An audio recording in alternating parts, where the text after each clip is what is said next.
দাঁড়িয়ে ভিডিও করতেছে। এটা হচ্ছে সুরমা ব্রিজের পাড়ে। এই ব্রিজটা হচ্ছে সিলেটের প্রাচীনতম ব্রিজ। এটা হচ্ছে ক্রিন ব্রিজ নামে পরিচিত। দেখতে পাচ্ছেন যে ক্রিন ব্রিজের যে সুরমা নদীর উপরেই ক্রিন ব্রিজ অবস্থিত। যে পানির স্রোত দেখতে পাচ্ছেন, যে মানুষের এই যে পাশে যে ঘরবাড়ি দেখতে পাচ্ছেন, এই ঘরবাড়িগুলো তলিয়ে গেছে অলরেডি। যে কালীঘাট, ওই যে আমি সামনে যেটা দেখাচ্ছি সেটা হচ্ছে কালীঘাট, সিলেটের আপনার খুবই গুরুত্বপূর্ণ।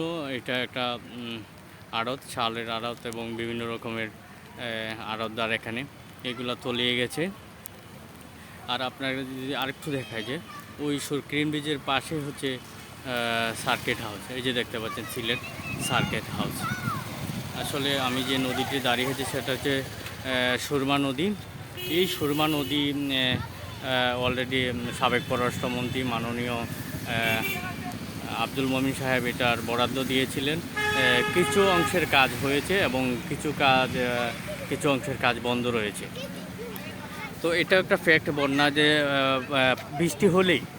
বৃষ্টি হলে যে মানুষের ঘর বাড়িতে পানি হয়ে যায়, একতলের নিচতলা ডুবে যায়। এটা একটা কারণ যে স্বাধীনতার পর থেকে নদী ভালোভাবে খনন করা না। তাছাড়া সিলেটে বিভিন্ন খাল রয়েছে, হলদি ছড়া, খেওয়া ছড়া, মালনি ছড়া, এই ছড়াগুলো ভালোভাবে খনন করা হয় না। মানে স্বাধীনতার পর থেকে এই ছড়াগুলো ভালোভাবে খনন করা হয়। তাই মানে শুধু বৃষ্টিকে দোষারোপ করলে হবে না। এটা এখন যে সময়টা হয়েছে, যে বৃষ্টি বা পাহাড়ি ঢল, এটা হতেই পারে, স্বাভাবিক হবেই, ভারত থেকে পানি নামতেছে। কিন্তু আমাদের মূল যে জিনিসটা, এই জিনিসটা আপনারা ফোকাস করতে হবে। সেই জিনিসটা হচ্ছে যে বিভিন্ন ছড়াগুলা, সিলেটে প্রায় 12টা ছড়া রয়েছে, এই ছড়াগুলা খনন হচ্ছে না। সবাই অনেক কিছু বলতেছে যে নদীর পানিতে, যদি নদীতে পানি যাওয়ার ব্যবস্থা না থাকে, এই পানি কোথায় যাবে? এটা তো অবশ্যই শহরের ভিতরে প্রবেশ করবে।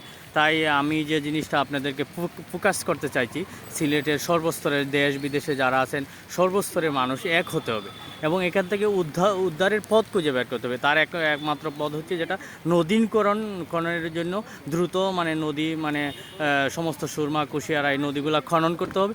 এবং যে 12টা যে ছড়া আছে, হলদি ছড়াটা 24 নং ওয়ার্ডে অবস্থিত।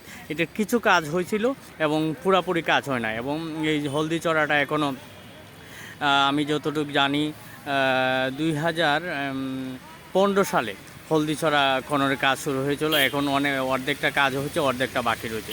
এবারে খেওয়া চড়া আছে, মালনি চড়া আছে, হ্যাঁ, এগুলো উদ্ধারের জন্য কাজ করতে হবে। নতুবা আমরা যতই ত্রাণ বিতরণ করি, মানুষের ঘরে যায়, দরজা যায়, এগুলো কোনো কিছু কাজ হবে না। তাই আমি সিলেটবাসী এবং যারা কেন্দ্রীয় পর্যায়ে নেতা আছেন এবং দলমত নির্বিশেষে সবাই যেন ওই যে বন্যাকে কেন্দ্র করে আমরা সবাই এক প্ল্যাটফর্মে বসতে পারি এবং এখান থেকে কীভাবে উদ্ধার করা যায়, কীভাবে আমরা নিষ্পত্তি পেতে পারি, এই নিয়ে আমাদের কাজ করতে হবে।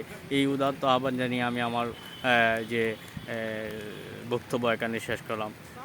আসসালামু আলাইকুম।